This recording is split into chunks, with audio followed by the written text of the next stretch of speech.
Hello and welcome back to PCS Successful.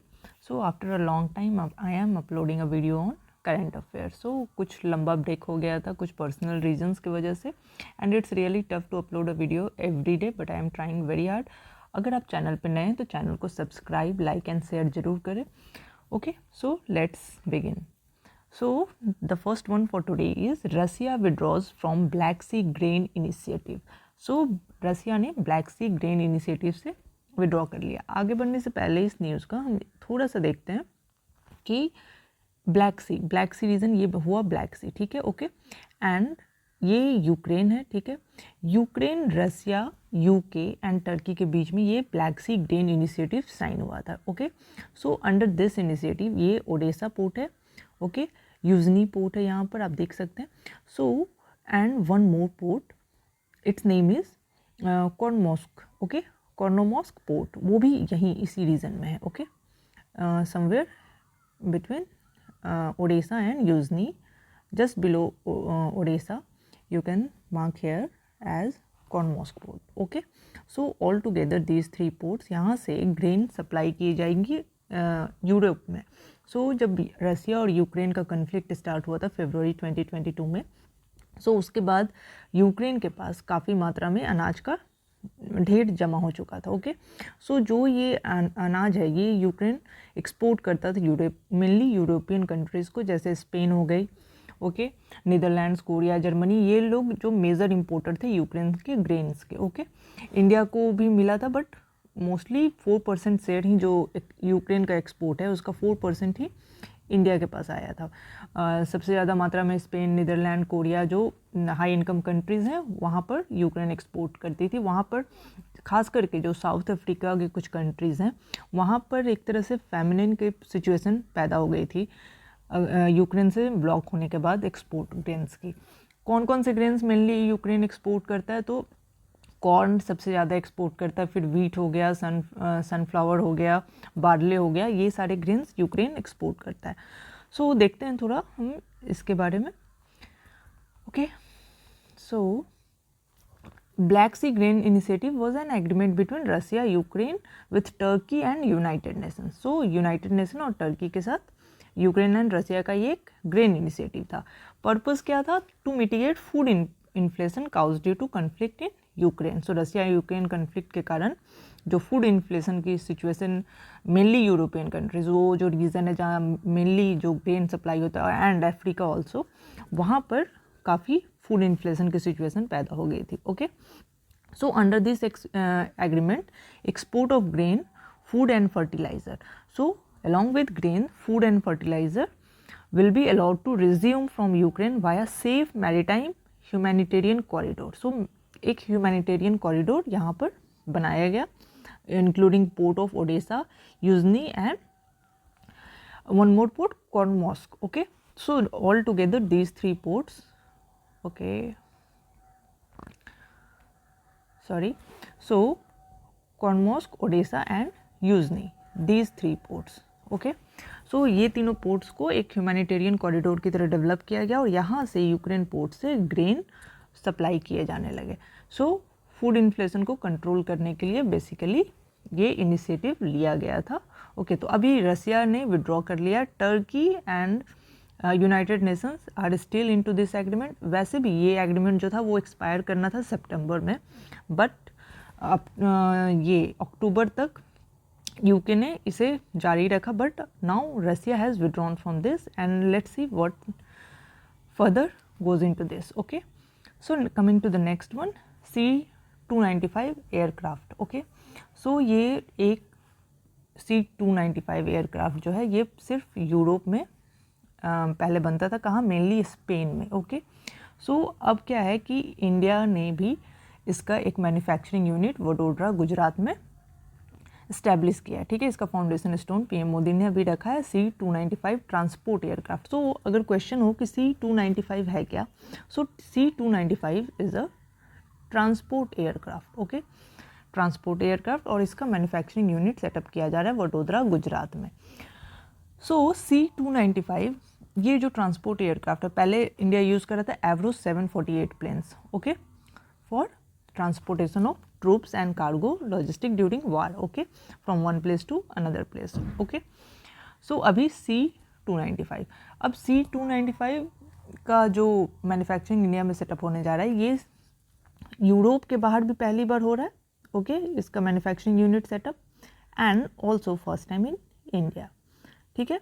सो अभी India का defence sector पे काफ़ी ज़्यादा ध्यान है, एंड हम ये इसलिए भी पॉइंट डिस्कस कर रहे हैं क्योंकि अभी बीपीएससी का जो मेंस है उसमें आपसे साइंस एंड टेक में इस तरह के क्वेश्चंस बन सकते हैं कि जो डिफेंस सेक्टर में इंडिया के जितने भी इनिशिएटिव लिए जा रहे हैं उसका फ्यूचर आप क्या देखते हैं, कौन कौन से इनिशिएटिव है आप करेंट में डाल सकते हैं कि क्या क्या है, सिग्निफिकेंस क्या है, स्पेस डिफेंस सेक्टर के क्वेश्चन साइंस टेक में मेंस में भी पूछे जाते हैं। तो आपके पास ये जो करंट हैपनिंग्स हैं इसके एक प्रॉपर डाटा होना चाहिए। जब भी आप डाटा के साथ आंसर लिखोगे आप ऑब्वियसली ज़्यादा मार्क्स फेच करोगे, ओके। सो हम देखते हैं कि इसका सिग्निफिकेंस क्या है C-295 का इंडक्शन मैन्युफैक्चरिंग जो इंडिया करने वाली है। सो जब हम देखते हैं तो ये पहला मिलिट्री एयरक्राफ्ट है manufacturing under technology transferred by private company. So पहली बार इंडिया प्राइवेट कंपनीज, जैसे कि इंडिया की कौन सी कंपनी ले रही है, Tata advance system limited TASL, ठीक है, ये टाटा एंड सन्स की सब्सिडरी कंपनी है। सो इस कंपनी को इंडिया ने दिया है कॉन्ट्रैक्ट बनाने का, इसके जितने भी पार्ट्स हैं, ओके। अब देखिए पहले ये पार्टनर किया, TASL ने पार्टनर किया एयरबस डिफेंस एंड स्पेस के साथ, ओके। ये एक स्पेन की कंपनी है एयरबस डिफेंस एंड स्पेस, और अभी ये जो एयरक्राफ्ट है ये मैन्युफैक्चर करती है एयरबस ही, ओके। सो अब क्या है कि जो 16 प्लेन्स हैं वो स्पेन में मैन्युफैक्चर करके इंडिया को दी जाएगी इन द कमिंग 24 मंथ्स में, ओके। अप टू 2030 to 31 यानी कि लगभग 10 साल का टाइम है इंडिया के पास, ओके, जो टाटा बनाएगी rest 46 planes, okay, aircraft 46 aircraft TASL यहाँ मैन्युफैक्चर करेगी। रेस्ट इसके बाद जो 56 एयरक्राफ्ट इंडिया इंडक्ट करेगी उसके बाद TASL के पास, एयरबस के पास ये अथॉरिटी रहेगी कि वो अदर कंट्रीज़ को भी एक्सपोर्ट कर पाएँ, ओके। मैन्युफैक्चरिंग यूनिट वडोदरा में रहेगी इसकी। अब हम देखते हैं कि C-295 काम क्या करता है। So it will carry troops and logistical supplies from main airfields to forward operating airfields in the country. जैसे एक जगह वार चल रहा है, अब कहीं दूसरी जगह ट्रूप्स या फिर लॉजिस्टिकल सपोर्ट की ज़रूरत है, तो वहाँ पर ये एयरक्राफ्ट ट्रांसपोर्ट जो है ये ट्रांसपोर्ट करेगा, आइदर मैन पावर, ट्रूप या फिर लॉजिस्टिकल कार्गो जो भी सपोर्ट है वो। इसमें एक और फीचर है जैसे रियर रैम्प डोर, ठीक है, रियर रैम्प डोर, तो ये क्विक जो ऑफलोडिंग होगी, सो क्विक ऑफलोडिंग में ये काफ़ी काम आएगी, ओके। सो अभी हम देखते हैं, सो यस, क्विक ऑफलोडिंग, तो क्विक ऑफलोडिंग ऑफ ट्रूप्स इसमें ये काफ़ी हेल्पफुल होगी, ओके। सो अगर हम अचानक इसकी स्पीड C-295 जो है ये अपनी स्पीड, इसकी speed almost 450 kilometre per hour की है, बट ये अपनी स्पीड स्लो डाउन कर सकता है 100 से 110 किलोमीटर पर आवर, और उस टाइम में ये रियर रैम्प डोर खोलकर यहाँ से ट्रूप्स की जो थ्रू पारा ऑफलोडिंग कर सकता है वहाँ से, और लॉजिस्टिक के भी, ओके।